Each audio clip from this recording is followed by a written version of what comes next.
we have a big problem on our southern border. The biggest problem is the criminal cartels in Mexico. The illegal immigrant trade into the United States is a $1 billion a year business. Now, if you have a $1 billion a year business, you're going to advertise it, market it, promote it, and get new customers. And that's what they do. And at the same time, over 70,000 Americans a year die from fentanyl overdoses brought in by the Mexican cartels.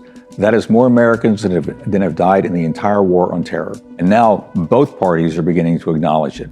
But both parties have failed to get anything done about it. They just passed a $95 billion aid bill to Ukraine and did nothing about border security. We need to designate these cartels as terrorist organizations because that's what they are. They are killing Americans. They are abusing the immigrants that are paying them to come into the country illegally. We also need to close the security gaps in the wall and complete the entire security system of the southern border. We have top secret CIA installations in Ukraine defending their border, monitoring everything that's going on with the Russians. My question is, do we have the same level of security at our southern border, monitoring what's going on with the criminal cartels? If not, we need to. The second component we need to have is a safe, legal path for guest workers to come into our country that we control rather than the criminal cartels.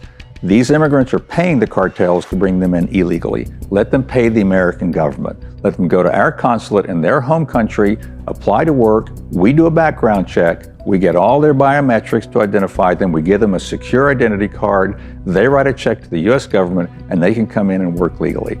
And when they go to work, they'll pay an extra 3% payroll surtax to help fund the immigrant programs. This is a flood of human beings that want a piece of the American dream. It's the same human energy that brought our ancestors across the North Atlantic.